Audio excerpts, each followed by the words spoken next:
श्रीमद् भागवत महापुराण सप्तम स्कंद 9वां अध्याय। प्रहलाद जी के द्वारा नरसिंह भगवान की स्तुति।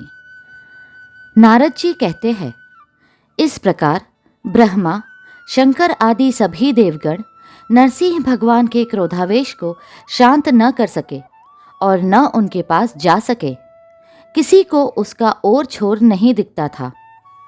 देवताओं ने उन्हें शांत करने के लिए स्वयं लक्ष्मी जी को भेजा। उन्होंने जाकर जब नरसिंह भगवान का वह महान अद्भुत रूप देखा, तब भयवश वे भी उनके पास तक न जा सकी।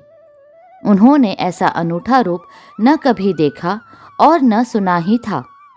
तब ब्रह्मा जी ने अपने पास ही खड़े प्रहलाद को यह कहकर भेजा कि बेटा, तुम्हारे पिता पर ही तो भगवान कुपित हुए थे। अब तुम ही उनके पास जाकर उन्हें शांत करो। भगवान के परम प्रेमी प्रहलाद जो आज्ञा कहकर और धीरे से भगवान के पास जाकर हाथ जोड़ पृथ्वी पर साष्टांग लौट गए। नरसिंह भगवान ने देखा कि नन्हा सा बालक मेरे चरणों के पास पड़ा हुआ है। उनका हृदय दया से भर गया। उन्होंने प्रहलाद को उठाकर उनके सिर पर अपना वह कर कमल रख दिया जो काल सर्प से भयभीत पुरुषों को अभयदान करने वाला है। भगवान के कर कमलों का स्पर्श होते ही उनके बचे कुचे अशुभ संस्कार भी झड़ गए। तत्काल उन्हें परमात्मा तत्व का साक्षात्कार हो गया। उन्होंने बड़े प्रेम और आनंद में मग्न होकर भगवान के चरण कमलों को अपने हृदय में धारण किया। उस समय उनका सारा शरीर पुलकित हो गया। हृदय में प्रेम की धारा प्रवाहित होने लगी और नेत्रों से आनंद अश्रु झरने लगे। प्रहलाद जी भावपूर्ण हृदय और निर्निमेष नयनों से भगवान को देख रहे थे। भाव समाधि से स्वयं एकाग्र हुए मन के द्वारा उन्होंने भगवान के गुणों का चिंतन करते हुए प्रेम गदगद वाणी से स्तुति की। प्रहलाद जी ने कहा, ब्रह्मा आदि देवता, ऋषि मुनि और सिद्ध पुरुषों की बुद्धि निरंतर सत्व गुण में ही स्थित रहती है। फिर भी वे अपनी धारा प्रवाह स्तुति और अपने विविध गुणों से आपको अब तक भी संतुष्ट नहीं कर सके। फिर मैं तो घोर असुर जाति में उत्पन्न हुआ हूँ। क्या आप मुझसे संतुष्ट हो सकते हैं?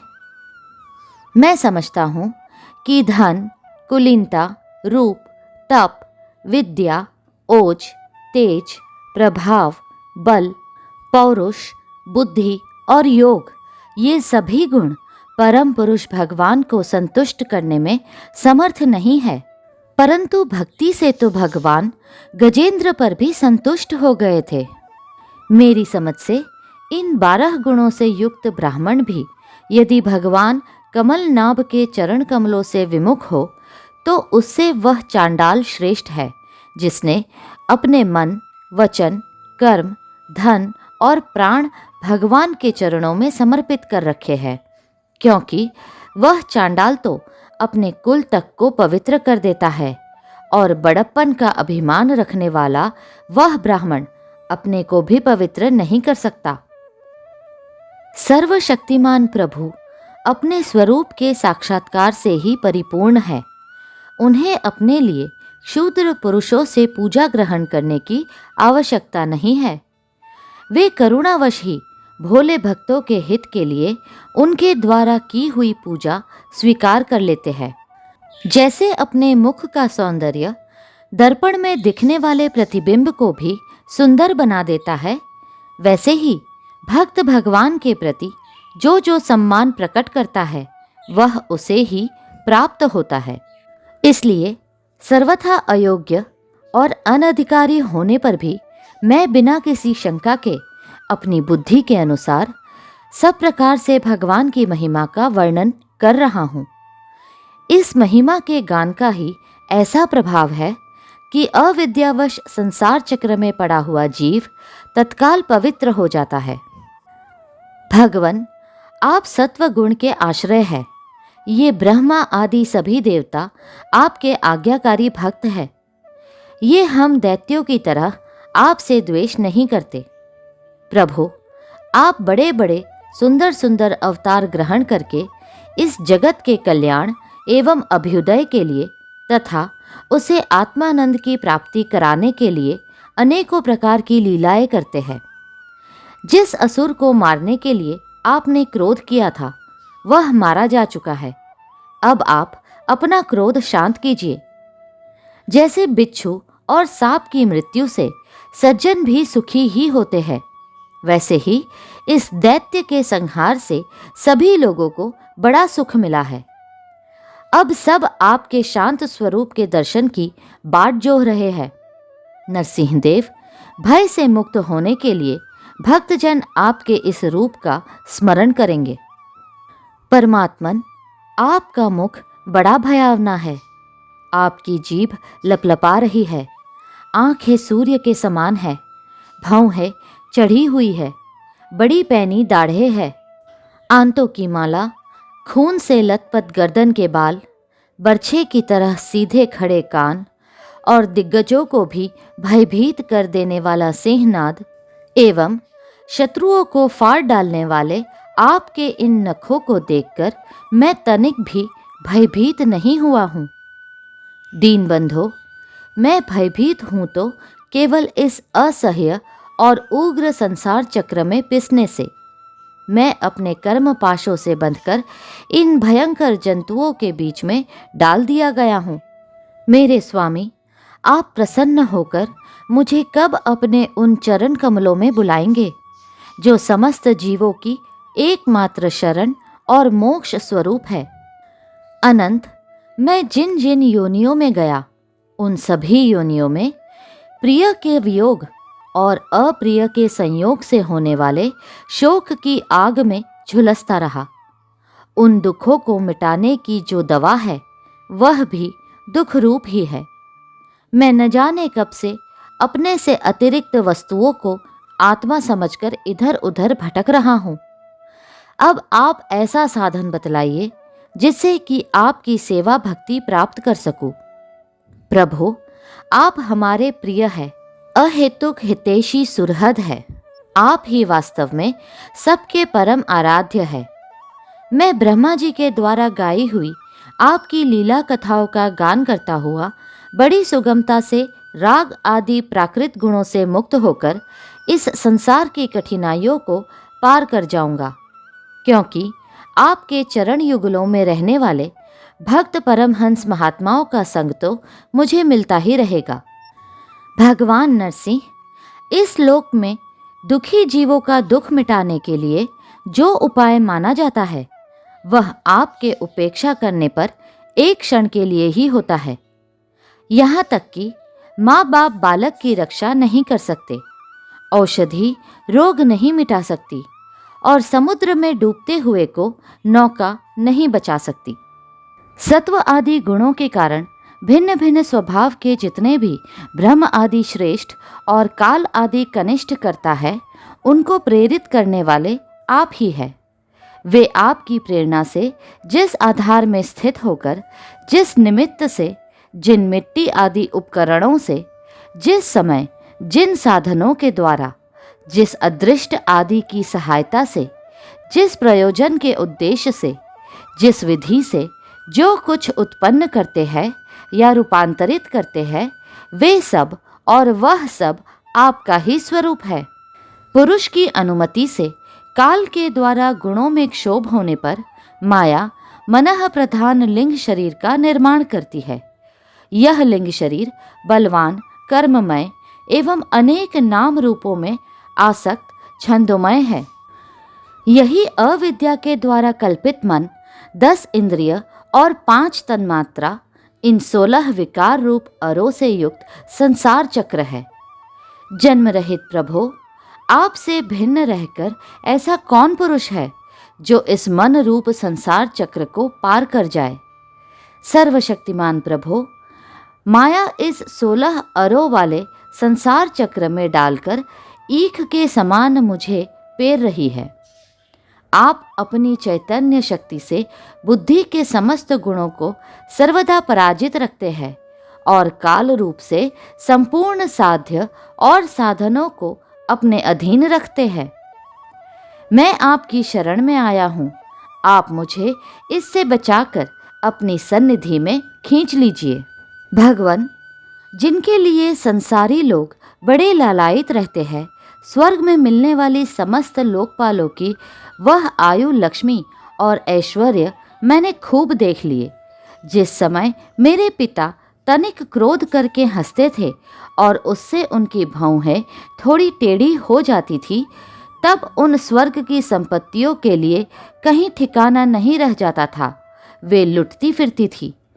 किंतु आपने मेरे उन पिता को भी मार डाला, इसलिए मैं ब्रह्मलोक तक की आयु, लक्ष्मी, ऐश्वर्य और वे इंद्रिय भोग जिन्हें संसार के प्राणी चाहा करते हैं, नहीं चाहता, क्योंकि मैं जानता हूँ कि अत्यंत शक्तिशाली काल का रूप धारण करके आपने उन्हें ग्रस रखा है। इसलिए मुझे आप अपने दासों की सन्निधि में ले चलिए। विषय भोग की बातें सुनने में ही अच्छी लगती है, वास्तव में वे मृग तृष्णा के जल के समान नितांत असत्य है, और यह शरीर भी जिससे वे भोग भोगे जाते हैं, अगणित रोगों का उद्गम स्थान है। कहाँ वे मिथ्या विषय भोग और कहाँ यह रोग युक्त शरीर। इन दोनों की क्षण भंगुरता और असारता जानकर भी मनुष्य इनसे विरक्त नहीं होता। वह कठिनाई से प्राप्त होने वाले भोग के नन्हे नन्हे मधु बिंदुओं से अपनी कामना की आग बुझाने की चेष्टा करता है। प्रभु, कहाँ तो इस तमोगुणी असुर वंश में रजोगुण से उत्पन्न हुआ मैं, और कहाँ आपकी अनंत कृपा। धन्य है, आपने अपना परम प्रसाद स्वरूप और सकल संतापहारी वह कर कमल मेरे सिर पर रखा है, जिसे आपने ब्रह्मा, शंकर और लक्ष्मी जी के सिर पर भी कभी नहीं रखा। दूसरे संसारी जीवों के समान आप में छोटे बड़े का भेदभाव नहीं है, क्योंकि आप सबके आत्मा और अकारण प्रेमी है। फिर भी कल्प वृक्ष के समान आपका कृपा प्रसाद भी सेवन भजन से ही प्राप्त होता है। सेवा के अनुसार ही जीवों पर आपकी कृपा का उदय होता है। उसमें जातिगत उच्चता या नीचता कारण नहीं है। भगवान, यह संसार एक ऐसा अंधेरा कुआं है जिसमें काल रूप सर्प डसने के लिए सदा तैयार रहता है। विषय भोगों की इच्छा वाले पुरुष उसी में गिरे हुए हैं। मैं भी संगवश उसके पीछे उसी में गिरने जा रहा था, परंतु भगवान, देवर्षि नारद ने मुझे अपना कर बचा लिया। तब भला मैं आपके भक्त जनों की सेवा कैसे छोड़ सकता हूँ। अनंत, जिस समय मेरे पिता ने अन्याय करने के लिए कमर कसकर हाथ में खड्ग ले लिया और वह कहने लगा कि यदि मेरे सिवा कोई और ईश्वर है तो तुझे बचा ले, मैं तेरा सिर काटता हूँ, उस समय आपने मेरे प्राणों की रक्षा की और मेरे पिता का वध किया। मैं तो समझता हूँ कि आपने अपने प्रेमी भक्त सनकादि ऋषियों का वचन सत्य करने के लिए ही वैसा किया था। भगवान, यह संपूर्ण जगत एकमात्र आप ही है, क्योंकि इसके आदि में आप ही कारण रूप से थे, अंत में आप ही अवधि के रूप में रहेंगे, और बीच में इसकी प्रतीति के रूप में भी केवल आप ही है। आप अपनी माया से गुणों के परिणाम स्वरूप इस जगत की सृष्टि करके इसमें पहले से विद्यमान रहने पर भी प्रवेश की लीला करते हैं, और उन गुणों से युक्त होकर अनेक मालूम पड़ रहे हैं। भगवान, यह जो कुछ कार्य कारण के रूप में प्रतीत हो रहा है, वह सब आप ही है, और इससे भिन्न भी आप ही है। अपने पराये का भेदभाव तो अर्थहीन शब्दों की माया है, क्योंकि जिससे जिसका जन्म, स्थिति, लय और प्रकाश होता है, वह उसका स्वरूप ही होता है। जैसे बीज और वृक्ष कारण और कार्य की दृष्टि से भिन्न भिन्न है, तो भी गंध तन मात्रा की दृष्टि से दोनों एक ही है। भगवान, आप इस संपूर्ण विश्व को स्वयं अपने में समेटकर आत्मसुख का अनुभव करते, निष्क्रिय होकर प्रलयकालीन जल में शयन करते हैं। उस समय अपने स्वयं सिद्ध योग के द्वारा बाह्य दृष्टि को बंद कर आप अपने स्वरूप के प्रकाश में निद्रा को विलीन कर लेते हैं, और तूर्य ब्रह्म पद में छह रहते हैं। उस समय आप न तो तमोगुण से ही युक्त होते और न तो विषयों को ही स्वीकार करते हैं। आप अपनी काल शक्ति से प्रकृति के गुणों को प्रेरित करते हैं, इसलिए यह ब्रह्मांड आपका ही शरीर है। पहले यह आप में ही लीन था। जब प्रलयकालीन जल के भीतर शेष शैया पर शयन करने वाले आपने योग निद्रा की समाधि त्याग दी, तब वट के बीज से विशाल वृक्ष के समान आपकी नाभि से ब्रह्मांड कमल उत्पन्न हुआ। उस पर सूक्ष्मदर्शी ब्रह्मा जी प्रकट हुए। जब उन्हें कमल के सिवा और कुछ भी दिखाई न पड़ा, तब अपने में बीज रूप से व्याप्त आपको वे न जान सके और आपको अपने से बाहर समझकर जल के भीतर घुसकर 100 वर्ष तक ढूंढते रहे, परंतु वहां उन्हें कुछ नहीं मिला। यह ठीक ही है, क्योंकि अंकुर उग आने पर उसमें व्याप्त बीज को कोई बाहर अलग कैसे देख सकता है। ब्रह्मा को बड़ा आश्चर्य हुआ। वे हार कर कमल पर बैठ गए। बहुत समय बीतने पर तीव्र तपस्या करने से जब उनका हृदय शुद्ध हो गया, तब उन्हें भूत, इंद्रिय और अंतःकरण रूप अपने शरीर में ही ओतप्रोत रूप से स्थित आपके सूक्ष्म रूप का साक्षात्कार हुआ। ठीक वैसे ही जैसे पृथ्वी में व्याप्त उसकी अति सूक्ष्म तन्मात्रा गंध का होता है। विराट पुरुष सहस्त्रों मुख, चरण, सिर, हाथ, जंघा, नासिका, मुख, कान, नेत्र, आभूषण और आयुधों से संपन्न था। 14 लोक उसके विभिन्न अंगों के रूप में शोभायमान थे। वह भगवान की एक लीलामयी मूर्ति थी। उसे देखकर ब्रह्मा जी को बड़ा आनंद हुआ। रजोगुण और तमोगुण रूप मधु और कैटभ नाम के 2 बड़े बलवान दैत्य थे। जब वे वेदों को चुरा कर ले गए, तब आपने हयग्रीव अवतार ग्रहण किया और उन दोनों को मारकर सत्वगुण रूप श्रुतियाँ ब्रह्मा जी को लौटा दी। वह सत्वगुण ही आपका अत्यंत प्रिय शरीर है। महात्मा लोग इस प्रकार वर्णन करते हैं। पुरुषोत्तम, इस प्रकार आप मनुष्य, पशु पक्षी, ऋषि, देवता और मत्स्य आदि अवतार लेकर लोकों का पालन तथा विश्व के द्रोहियों का संहार करते हैं। इन अवतारों के द्वारा आप प्रत्येक युग में उसके धर्मों की रक्षा करते हैं। कलयुग में आप छिपकर गुप्त रूप से ही रहते हैं, इसलिए आपका एक नाम त्रियुग भी है। वैकुंठनाथ, मेरे मन की बड़ी दुर्दशा है। वह पाप वासनाओं से तो कलुषित है ही, स्वयं भी अत्यंत दुष्ट है। वह प्रायः ही कामनाओं के कारण आतुर रहता है और हर्ष, शोक, भय एवं लोक परलोक, धन, पत्नी, पुत्र आदि की चिंताओं से व्याकुल रहता है। इसे आपकी लीला कथाओं में तो रस ही नहीं मिलता। इसके मारे मैं दीन हो रहा हूँ। ऐसे मन से मैं आपके स्वरूप का चिंतन कैसे करूं? अच्युत, यह कभी न अघाने वाली जीभ मुझे स्वादिष्ट रसों की ओर खींचती रहती है। जननेंद्रिय सुंदरी स्त्री की ओर, त्वचा सुकोमल स्पर्श की ओर, पेट भोजन की ओर, कान मधुर संगीत की ओर, नासिका भीनी भीनी सुगंध की ओर और ये चपल नेत्र सौंदर्य की ओर मुझे खींचते रहते हैं। इनके सिवा कर्मेंद्रिया भी अपने अपने विषयों की ओर ले जाने को जोर लगाती ही रहती है। मेरी तो वह दशा हो रही है जैसे किसी पुरुष की बहुत सी पत्नियां उसे अपने अपने शयन गृह में ले जाने के लिए चारों ओर से घसीट रही हो। इस प्रकार यह जीव अपने कर्मों के बंधन में पड़कर इस संसार रूप वैतरणी नदी में गिरा हुआ है।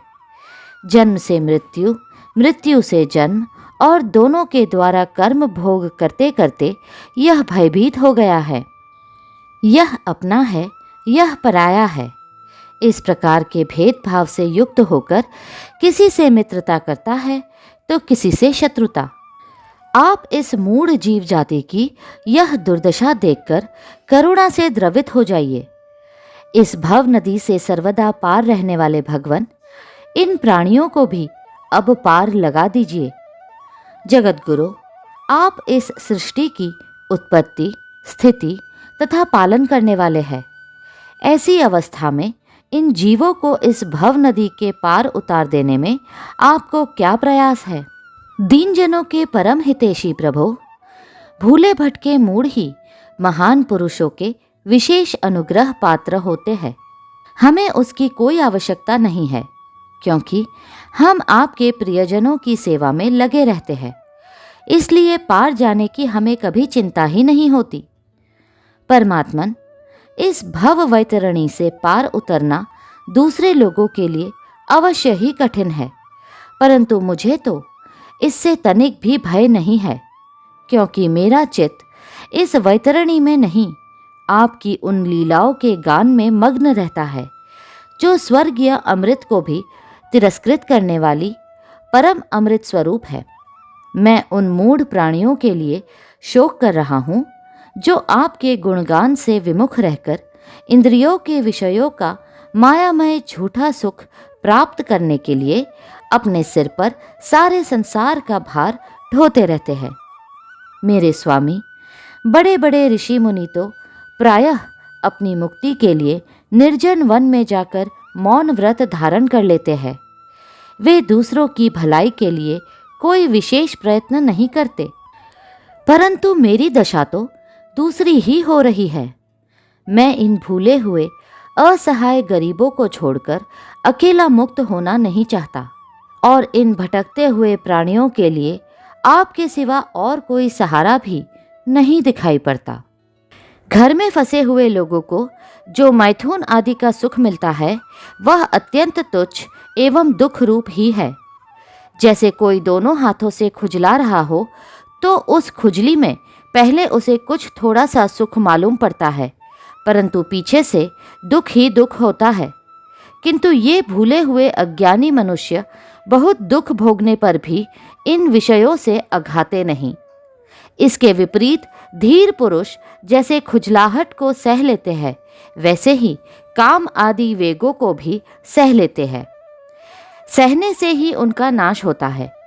पुरुषोत्तम, मोक्ष के 10 साधन प्रसिद्ध है: मौन, ब्रह्मचर्य, शास्त्र श्रवण, तपस्या, स्वाध्याय, स्वधर्म पालन, युक्तियों से शास्त्रों की व्याख्या, एकांत सेवन, जप और समाधि। परंतु जिनकी इंद्रियां वश में नहीं है, उनके लिए ये सब जीविका के साधन व्यापार मात्र रह जाते हैं। और दंभियों के लिए तो जब तक उनकी पोल खुलती नहीं, तभी तक ये जीवन निर्वाह के साधन रहते हैं, और भंडाफोड़ हो जाने पर वह भी नहीं। वेदों ने बीज और अंकुर के समान आपके 2 रूप बताए हैं, कार्य और कारण। वास्तव में आप प्राकृत रूप से रहित है, परंतु इन कार्य और कारण रूपों को छोड़कर आपके ज्ञान का कोई और साधन भी नहीं है। काष्ठ मंथन के द्वारा जिस प्रकार अग्नि प्रकट की जाती है, उसी प्रकार योगी जन भक्ति योग की साधना से आपको कार्य और कारण दोनों में ही ढूंढ निकालते हैं, क्योंकि वास्तव में ये दोनों आपसे पृथक नहीं है, आपके स्वरूप ही है। अनंत प्रभो, वायु, अग्नि, पृथ्वी, आकाश, जल, पंच तन्मात्राएं, प्राण, इंद्रिय, मन, चित्त, अहंकार, संपूर्ण जगत एवं सगुण और निर्गुण सब कुछ केवल आप ही है। और तो क्या, मन और वाणी के द्वारा जो कुछ निरूपण किया गया है, वह सब आपसे पृथक नहीं है। समग्र कीर्ति के आश्रय भगवन, ये सत्व आदि गुण और इन गुणों के परिणाम महतत्व आदि, देवता, मनुष्य एवं मन आदि कोई भी आपका स्वरूप जानने में समर्थ नहीं है, क्योंकि ये सब आदि अंत वाले हैं और आप अनादि एवं अनंत है। ऐसा विचार करके ज्ञानी जन शब्दों की माया से उपरत हो जाते हैं। परम पूज्य, आपकी सेवा के 6 अंग हैं: नमस्कार, स्तुति, समस्त कर्मों का समर्पण, सेवा पूजा, चरण कमलों का चिंतन और लीला कथा का श्रवण। इस षडंग सेवा के बिना आपके चरण कमलों की भक्ति कैसे प्राप्त हो सकती है और भक्ति के बिना आपकी प्राप्ति कैसे होगी? प्रभु, आप तो अपने परम प्रिय भक्तजनों के परमहंसों के ही सर्वस्व है। नारद जी कहते हैं, इस प्रकार भक्त प्रहलाद ने बड़े प्रेम से प्रकृति और प्राकृत गुणों से रहित भगवान के स्वरूपभूत गुणों का वर्णन किया। इसके बाद वे भगवान के चरणों में सिर झुकाकर चुप हो गए। नरसिंह भगवान का क्रोध शांत हो गया और वे बड़े प्रेम तथा प्रसन्नता से बोले। श्री नरसिंह भगवान ने कहा, परम कल्याण स्वरूप प्रहलाद, तुम्हारा कल्याण हो। दैत्य श्रेष्ठ, मैं तुम पर अत्यंत प्रसन्न हूँ। तुम्हारी जो अभिलाषा हो मुझसे मांग लो। मैं जीवों की इच्छाओं को पूर्ण करने वाला हूँ। आयुष्मान, जो मुझे प्रसन्न नहीं कर लेता उसे मेरा दर्शन मिलना बहुत ही कठिन है, परंतु जब मेरे दर्शन हो जाते हैं तब फिर प्राणी के हृदय में किसी प्रकार की जलन नहीं रह जाती। मैं समस्त मनोरथों को पूर्ण करने वाला हूँ, इसलिए सभी कल्याणकामी परम भाग्यवान साधुजन जितेंद्रिय होकर अपनी समस्त वृत्तियों से मुझे प्रसन्न करने का ही यत्न करते हैं। असुर कुलभूषण प्रहलाद जी भगवान के अनन्य प्रेमी थे, इसलिए बड़े बड़े लोगों को प्रलोभन में डालने वाले वरों के द्वारा प्रलोभित किए जाने पर भी उन्होंने उनकी इच्छा नहीं की। अगला अध्याय शीघ्र ही साझा होगा। कृपया करके लाइक, सब्सक्राइब और शेयर करें। हरे कृष्णा कृष्णा कृष्णा